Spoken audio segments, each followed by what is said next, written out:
dan kemudian saya sempat membantu Presiden SBY. Jauh kelasnya nggak ada apa-apanya Gibran tuh kalau bandingkan dengan AHY. Oh serius?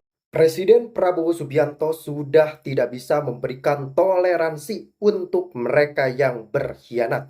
Pak Prabowo pun tidak lupa menyentil dalang-dalang isu ijazah Pak Jokowi. Bahkan Presiden sudah sangat geram dengan ijazah Pak Jokowi yang sudah terbukti asli masih saja dipersoalkan dan menjadi perdebatan.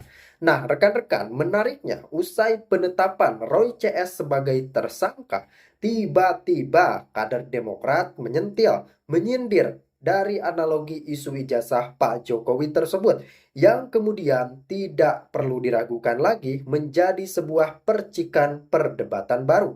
Namun, dengan momentum yang timbul ke permukaan ini, apakah ada indikasi sepertinya main dari partai tersebut mulai nampak terlihat, mengingat kader ataupun ex-kadernya ternyata ikut menari-nari dalam pusaran isu ijazah Pak Jokowi. Apalagi terkhusus untuk latar belakang Roy ini, Anda pun tahu dia itu ex-partai politik mana. Kemudian rekan-rekan, di parlemen pun ternyata fraksi dari partai tersebut menyentil pula isu ijazah Pak Jokowi, yang tentu saja ini benar-benar menimbulkan kecurigaan ataupun pertanyaan yang sangat besar. Apakah mereka-mereka ini adalah dalang sesungguhnya, dan benarkah ini untuk memuluskan agenda sang putra mahkota? Ayo kita kaji bersama-sama.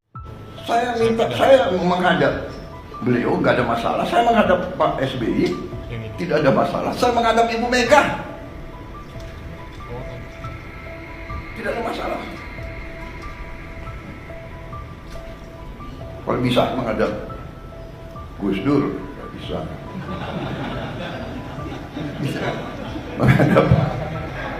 menghadap Pak Harto, ya menghadap Bung Karno kalau bisa. Tuh, minta pandangan, minta saran. Pak Jokowi berhasil 10 tahun, orang suka tidak suka. Masalah ijazah nih persoalkan. Nanti ijazah saya ditanya-tanya. Iya kan? Ini ada wartawan banyak ya. Bukan, sudah biasa ya. Kita ini di mana-mana saya katakan, dunia ini sedang penuh ketidakpastian. Tiva menekankan sudah tidak dibantu tim pengacara Ahmad Kauzinuddin dalam kasus tudingan ijazah palsu Jokowi. Kendati ganti kuasa hukum, Tiva menekankan dirinya bersama tersangka Roy Suryo dan Rismon Sianipar tetap solid dan kompak.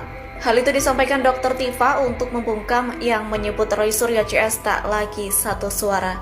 Pernyataan itu disampaikan Dr. Tiva melalui cuitannya di media sosial X pada Senin 24 November 2025. Dr. Tiva menegaskan bersama Roy Suryo dan Rismon tetap setia menegakkan kebenaran ilmiah terkhusus soal polemik kasus ijazah Jokowi. Menurutnya, perbedaan pendapat adalah hal yang wajar, namun mereka bertiga tetap memiliki tujuan yang sama.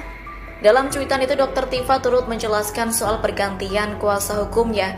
Ia menyebut pergantian atau evaluasi terhadap penasihat hukum merupakan langkah profesional yang wajar. Namun, ia menegaskan bahwa tim kuasa hukum tersebutlah yang menghentikan pendampingan secara sepihak sejak 5 bulan lalu. Lebih lanjut, ia menyatakan didampingi tim pembela penegak keadilan atau PPK yang dikoordinatori Abdullah Al-Katiri dan Dr. M. Taufik, yakni tim tersebut mendampingi seluruh proses hukum yang tengah berjalan. Dr. Tiva menekankan tak ada konflik dengan pihak manapun, termasuk Ahmad Kauzinuddin dan timnya yang pernah mendampinginya. Besi-besi berkarat dan rumput liar yang tak terawat terlihat di pembangkit listrik tenaga uap di Desa Wai, Kabupaten Maluku Tengah yang mangkrak sejak tahun 2014 lalu. Dengan wajah serius, Presiden Joko Widodo yang antara lain ditemani oleh Menteri ESDM Ignatius Jonan dan Gubernur Maluku Said Assegaf memperhatikan proyek listrik ini. Sedianya proyek bernilai 800 miliar rupiah yang dianggarkan pada tahun 2007-2008 ini akan membantu pemenuhan kebutuhan listrik di kawasan Maluku. Namun karena mangkrak, harapan itu tidak bisa terpenuhi. Presiden Joko Widodo pun kini mengkaji untuk bisa mengoperasikan PLTU ini. Lanjutkan, tapi proses hukumnya apakah sudah rampung saya belum tahu, saya akan cek dulu. Tetapi yang jelas kalau di sini memakai batu bara udah nggak benar. Harusnya pakai geothermal karena potensi di sini ada. Di mana Pak Gus? Di sini Pak. Di Toledo ada gitu. Jadi memang saya belum tahu, saya nggak akan banyak komentar dulu, tetapi inilah kondisinya yang ingin saya lihat. Nah, ini Pak Menteri biar menjelaskan ini habis berapa ratus miliar, kemudian ya keadaannya seperti ini. Ini ada di 34 titik. Selain PLTU WAI di Maluku, Presiden juga menyebutkan masih ada 33 proyek listrik lain yang mangkrak yang dibangun pada pemerintahan sebelumnya. Kunjungan Presiden ke sejumlah proyek mangkrak bukan kali ini saja. Presiden juga pernah meninjau lokasi pembangunan Wisma Atlet Pendidikan dan Sekolah Olahraga Nasional di kawasan Hambalang, Kabupaten Bogor, Jawa Barat. Proyek yang tersandung masalah ini juga dibangun pada pemerintahan Presiden Susilo Bambang Yudhoyono. Pemerintah saat ini berupaya untuk meneruskan sejumlah proyek mangkrak yang telah menghabiskan uang negara hingga triliunan rupiah. Tim Liputan Kompas TV. Banyak hal gitu loh. Dibiarkan sambil dia mengedukasi publik juga bahwa menyelesaikan persoalan-persoalan seperti ini loh caranya. Jangan kita ditekan-tekan oleh pihak-pihak tertentu lalu kita menyerah.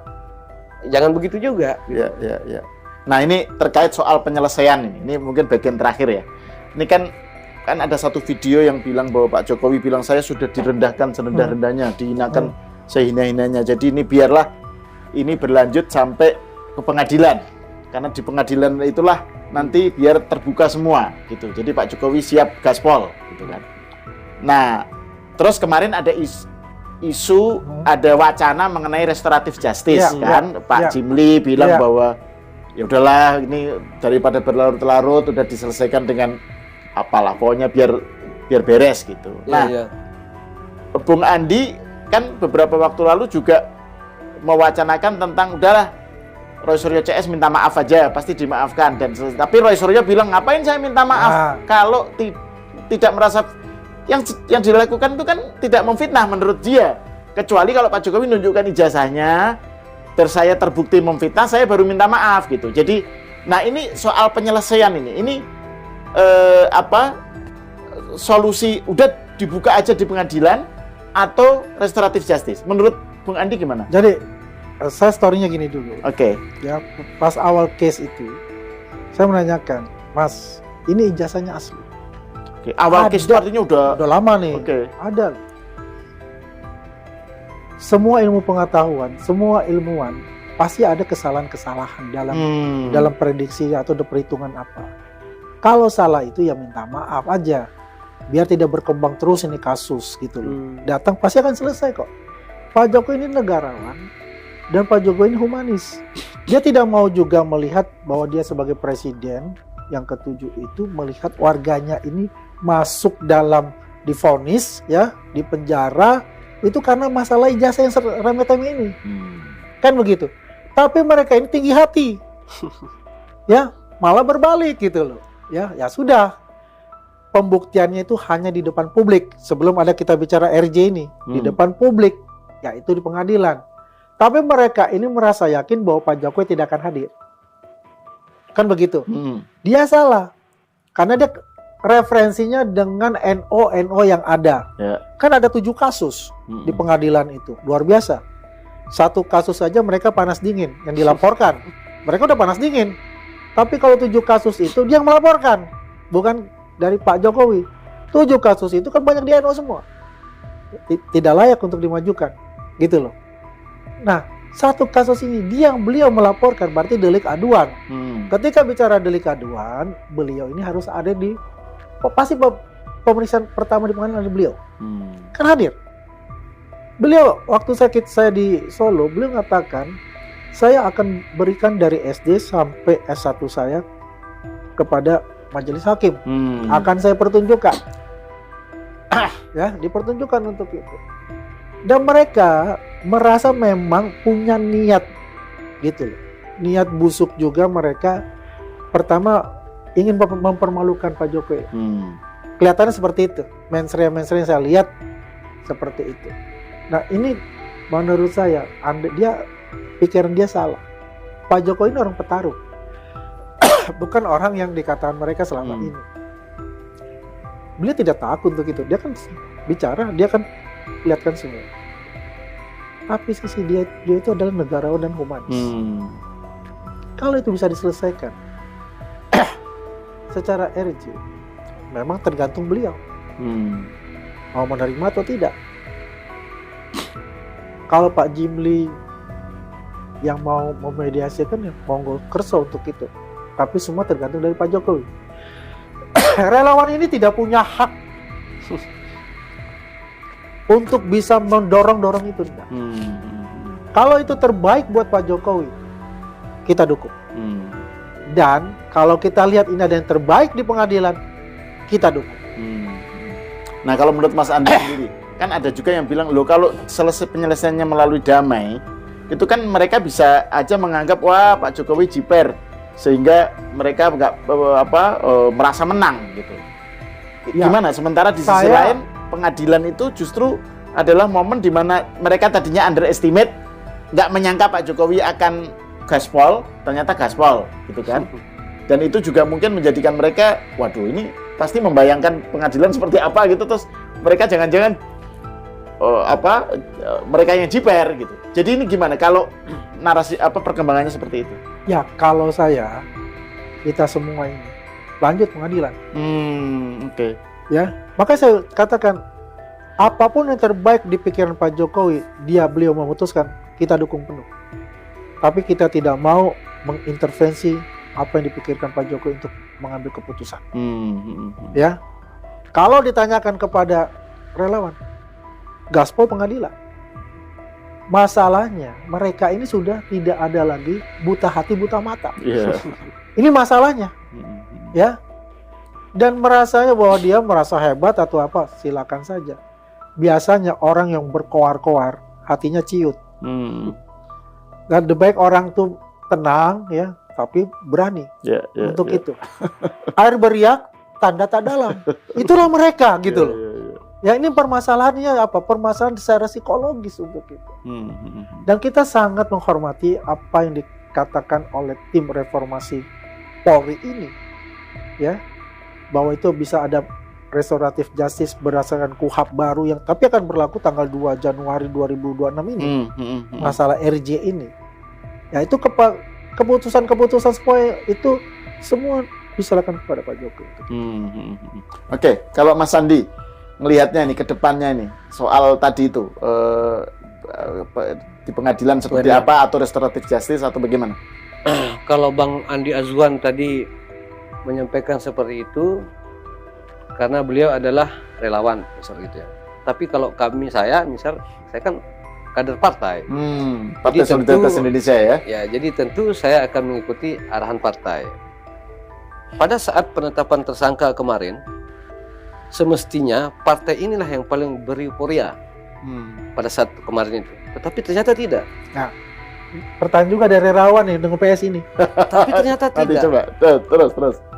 Bahkan oleh Mas Ketum, kami dilarang untuk berkomentar. Oke. Baik itu dalam rangka mendukung atau dalam rangka atau pro dan kontranya gitu. Mas Ketum hanya menyampaikan beberapa kalimat di grup itu. Kaisang ya, ini Kaisang maksudnya. Mas Ketum Kaisang menyampaikan ada anak bangsa sedang bermasalah seperti ini, kita tidak boleh bergembira. Gitu. Biarkan serahkan semua kepada penegakan hukum, kita jangan berkomentar. Itulah kenapa PSI kemarin itu tidak ada yang berkomentar. Nah, sehingga kalau pertanyaannya bagaimana tentang ini nanti ke depan, ya tentu saya akan mengikuti apapun arahan partai. Apabila nanti berlanjut ke pengadilan, sepertinya kita abstain. Tapi kan di sisi lain Pak Ahmad Ali sebagai ketua harian PSI kan pernah menyatakan bahwa PSI harus berada di garda depan untuk membela Pak Jokowi dari tuduhan-tuduhan. Kalau nggak salah dia juga menyebut tuh soal tuduhan ijazah palsu. Gimana menurut? Kalau tuduhan ijazah palsu ini sebelum masuk ke proses penegakan hukum, itu kita memang ngegas. Itu kita sampai menghadiri beberapa undangan acara gitu kan. Tetapi ketika ini kan tadi pertanyaan ketika masuk pengadilan. Ketika sudah berada di dalam sidang. Ya kita akan serahkan. Nah, saya setuju dengan Bang Andi tadi, seandainya nanti mungkin Pak Jokowi, seandainya mungkin Pak Jokowi nanti ada niat untuk membuka pintu maaf apa ya, serahkan semua ke Pak Jokowi. Ya, gimana? Ada pertanyaan tadi kepada PSI? Ya, saya juga terima kasih ada apa namanya partner di dalam perjuangan ini. Karena kan memang kemarin juga dari kita berapa bulan yang lalu gitu ya, hampir setahun lah ya, itu relawan sebagai garda terdepan yang untuk bisa pasang badan ya ke Pak Jokowi gitu loh. Saya sendiri dengan membela Pak Jokowi sejak Agustus 2024 dari kasus IKN pertama. Ya, 2024 loh. Berarti udah setahun lebih saya berjuang untuk beliau. Bagaimana ya kita juga counter narasi ya dengan yang mereka lakukan gitu dari partai politik ya, dari aktivis-aktivis. Ya kita berjibaku, kita berjuang untuk memberikan narasi-narasi yang tentang kebenaran apa yang terjadi gitu. Kita tidak menutupi untuk itu. Tapi ya bagus juga bahwasanya ya kan kita jadi berpikir memang betul kalau sudah masuk di dalam pengadilan itu adalah haknya jaksa dan kuasa hukum dari Pak Jokowi. Makanya kita tidak akan mencawe-cawe campur itu, tidak. Tapi kita ini mengawal narasi-narasi yang diciptakan mereka, narasi-narasi busuk mereka menggiring opini publik jadi negatif lagi gitu. Kalau dari data kemarin ya, dari hasil survei ya, 75% itu orang Indonesia itu percaya bahwa ijazahnya Pak Jokowi itu asli. Ya, berarti kira-kira 25% lah mereka gitu. Sebelumnya Mas, kebalik itu kita. Karena apa? Kontra narasi busuk mereka kuat. Karena kita ini sporadis. Kita ini bukan bekerja yang memang dikhususkan untuk itu gitu. Secara profesional. Tim relawan kita. Kita ini berkumpul karena apa? Kita punya kesatuan pandang yang sama bahwa orang baik ini harus kita perjuangkan. Karena harkat martabatnya direndahkan untuk itu. Padahal kita juga paham hasil kerja beliau selama 10 tahun itu sangat dinikmati oleh seluruh rakyat Indonesia. Pembangunan itu bukan Jawa sentris tapi Indonesia sentris. Ya kan? Jadi itulah yang meng-strengthenkan kekuatan itu, membonding kita semua. Makanya dia bilang kenapa masih ada mereka ini ya, masih ada relawan-relawan Jokowi gitu. Hey, listen, kita ini berjuang bukan tujuan adalah jabatan. Tujuan kita utama itu adalah bagaimana kebenaran itu ya ditunjukkan kepada mereka yang mengatakan bahwa mereka pembenaran mereka, versi mereka. Kalau ini tidak ada kontra narasi dari mereka, kita ini diadu domba oleh narasi-narasi mereka sehingga terjadinya polarisasi yang mengadu domba masyarakat di akar rumput. Ini berbahaya sekali untuk kita. Dan gampang ditunggangi oleh pihak-pihak asing yang akan masuk menginfiltrasi untuk itu. Karena coba, pembenci Pak Jokowi itu bukan saja dari partai politik. Ya, kita mesti quote-unquote juga di sini. Oknum-oknum partai politik. Tapi ada organisasi besar yang dibubarkan. Saya sebut aja, ada HTI, FPI. Supporting dana dari oligarki hitam yang kemarin juga mendapatkan, artinya ya mereka dirugikan dengan kebijakan Pak Jokowi misal, pembubaran Petral misal, yang sekarang Reza Khalid sudah melarikan diri ke Malaysia seperti itu. Artinya apa? Kekuatan mereka besar sekali, Bang Sahab. Untuk bisa mengubah opini publik itu, untuk membenci Pak Jokowi, memotong semua kaki Pak Jokowi. Kita ini siapa relawan-relawan ini? Tapi kita punya semangat ya untuk membela kebenaran itu. Ya. Sampai tetes darah penghabisan. Komitmen kita bersama untuk itu. Makanya pembuktian yang dikatakan tadi ada RJ, restoratif justice, dan pembuktian secara publik melalui pengadilan kita terima asal itu adalah keinginan dari Pak Jokowi. Begitu. Oke, saya kira ini sekaligus mengakhiri obrolan kita yang tentu saja pasti akan berlanjut ini ya. Tapi by the way, nanti kalau sudah mereka masuk ke pengadilan, itu mereka masih bisa, Royce CS masih bisa bernarasi nggak? Nggak bisa dong bernarasi. Udah nggak boleh ya? Udah masuk di tahanan itu. Masa bisa bernarasi? Sebenarnya arah saya mau ke situ. Ya, Jadi kira-kira menurut, ini yang terakhir nih, menurut Mas Andi dan Mas Sandi, kira-kira penahanannya ini akan lama, akan sebentar lagi ditahan atau masih lama ini? Saya melihatnya begini. Mungkin Rismond dulu yang masuk. Oh gitu malah ya. Menarik ini. Ya. Karena dia akan terpisah. Oh, oke. Akan terpisah. Kenapa Rismond dulu? Ada kasus lain? Ijazah dia kan palsu. Ijazah dia kan bodong untuk di Yamaguchi. Itu udah terkonfirmasi. Ya. Tinggal bagaimana dari alumni Yamaguchi itu yang membuat LP misalnya. Ataupun alumni dari Jepang mengetahui itu membuat LP misalnya. Ya. Dan Unram sendiri kan selama ini jadi dosen Unram kan dia menggunakan ijazah S2, S3 juga dari Yamaguchi. Dia kan pakai Dr. Eng. Tidak ada di Jepang tuh tulisannya Dr. Eng.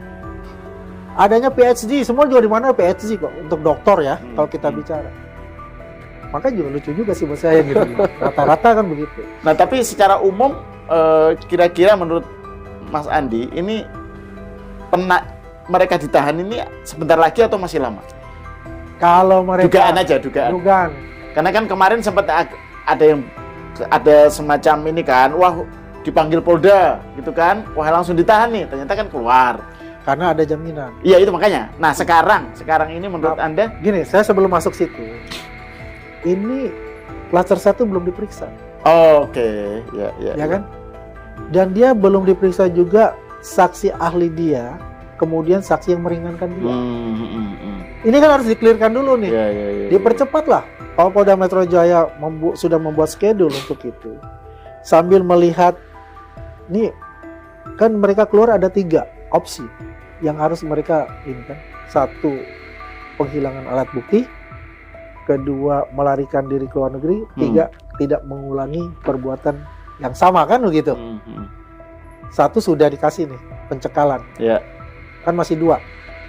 Nah kalau dia melakukan hal pengulangan kegaduhan publik lagi, ya pasti otomatis akan dicokok. Kan begitu. Ya. Ini saya lihat ini udah ada arah ke sana nih. Saya lihat udah ada arah ke sana untuk bikin kegaduhan ke publik. Ya kan? Kalau kita lihat respon diam tuh, apalagi Tifa. Tapi berkoar-koar kan ini si Roy Suryo nih. Kemana-mana untuk menciptakan suatu opini-opini baru. Kan begitu? Nah, kalau penyidik secara subjektivitas dia melihat ini, mungkin dia akan ditahan.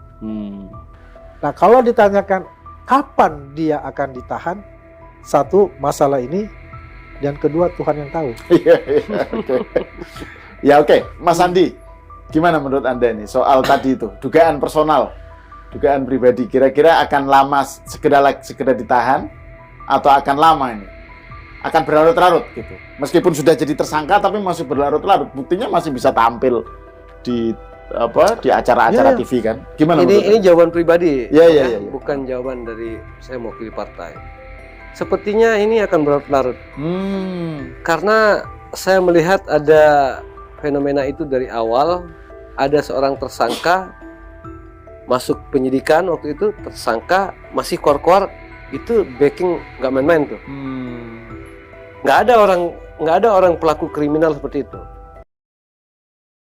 Rekan-rekan, untuk memberikan pencerahan kepada kita semua, saya perlu ingatkan, barangkali memang di sini ada lupa ataupun tidak ingat terkait isu ijazah yang memang kalau mempersoalkan keabsahan, keaslian, gampang dong, tinggal bertanya ke pihak UGM apakah ini asli atau bahkan palsu, dan apakah Pak Jokowi pernah kuliah dan lulus di sana atau tidak. Nah, kita mengacu kepada keterangan UGM. UGM sudah mengkonfirmasi asli, rekan-rekan. Jadi sudah tidak perlu ada perdebatan lagi. Mulanya sih seperti itu, tetapi oleh kubu Roy CS digeser-geserlah dengan narasi yang dibawa oleh Roy CS, yakni tunjukkan saja ijazahnya kalau memang ada. Kemudian, rekan-rekan, ketika UGM mengkonfirmasi asli, mereka langsung menggeser pembuktian dengan cara yang tadi saya sebutkan. Nah, seiring berjalannya waktu, kubu Pak Jokowi pun memasukkan laporan, menuntut balik, dan singkat cerita menjadi tersangka. Kemudian muncullah tokoh-tokoh baru yang seolah membranding diri mereka sebagai sosok pembela Roy CS. Saya tidak tahu motifnya apa. Ada Denny Indrayana dan lain-lain. Kemudian yang paling menyita perhatian kita adalah yang paling besar sorotannya, saya kira ini analogi isu ijazah tersebut dibawa ke dalam parlemen. Dalam pembahasan pada saat itu kalau tidak salah adalah terkait sertifikasi dan menyinggung serta membandingkan. Katanya ini ada hakim yang dituding ijazahnya palsu, lalu dia kasih tunjuk ijazahnya beda dengan yang lain. Nah, logikanya kok mengikuti Roy CS ya. Kenapa? Karena ketika dipertanyakan keabsahan, bukan semata-mata cuma menunjukkan, tapi harusnya pihak kampus ataupun universitas yang mengeluarkan ijazah tersebut harus angkat bicara dong untuk melerai isu tersebut. Nah, itulah yang paling kuat rekan-rekan. Bukan semata-mata cuma diperlihatkan, cuma dibuktikan. Kalau kita berbicara terhadap logika mengecek keabsahan ijazah tersebut. Tetapi Pak Jokowi kan sudah dikonfirmasi asli oleh UGM. Ngapain sih harus menjadi pembahasan di DPR? Ngapain gitu? DPR ini kan rekan-rekan Dewan Perwakilan Rakyat yang tentu saja pada tupoksinya berorientasi terhadap kepentingan rakyat itu sendiri. Nah, bahkan disetel oleh salah satu petinggi PSI katanya ya, Anda ini sudah lama jadi anggota DPR, tapi ayo dong berkontribusi untuk rakyat. Ayo kita berbicara, berdiskusi untuk rakyat. Apalagi soal pembangunan yang ternyata disentil, soal pembangunan yang mangkrak. Kemudian masa iya ketika kita melupakan persoalan yang begitu krusial demi isu ijazah yang mengikuti standar logika dari Roy CS. Ini kan sangat-sangat disayangkan rekan-rekan. Masa iya sih ketika semua sudah jelas, Roy CS sudah jadi tersangka, tiba-tiba muncul menyeruak statement ataupun narasi seperti itu. Pertanyaannya, ini motivasinya apa? Arahnya mau kemana? Apa mau membela Roy CS atau bagaimana? Sehingga timbullah jangan-jangan mereka selama ini biang gaduhnya. Apalagi kalau masyarakat tahu pula latar belakang Roy yang memang menjadi salah satu orang yang paling vokal dalam isu ijazah ini. Latar belakangnya dari mana? Disinilah timbul pertanyaan-pertanyaan yang sangat-sangat besar. Sehingga memang ditakuti ini menjadikan membawa percikan perdebatan ini kepada internal kabinet sehingga menciptakan stabilitas yang kalau saya katakan kurang sehat nantinya rekan-rekan. Maka dari itu tindakan yang perlu diambil oleh Pak Presiden Prabowo Subianto sangat krusial dan sangat tegas. Maka dari itu kita patut menantikan karena Pak Prabowo sudah memberikan ultimatum, Pak Prabowo sudah mengemukakan semua ini di depan jajaran kabinet dan Pak Presiden akan mengambil tindakan tegas karena Pak Prabowo tidak segan-segan mencopot, memecat siapapun yang memang tidak bekerja sepenuhnya untuk rakyat dan tentu saja menyalahgunakan wewenang dan lain-lain. Serta Pak Prabowo tidak akan peduli latar belakangnya bagaimana dan anak ataupun saudara siapa.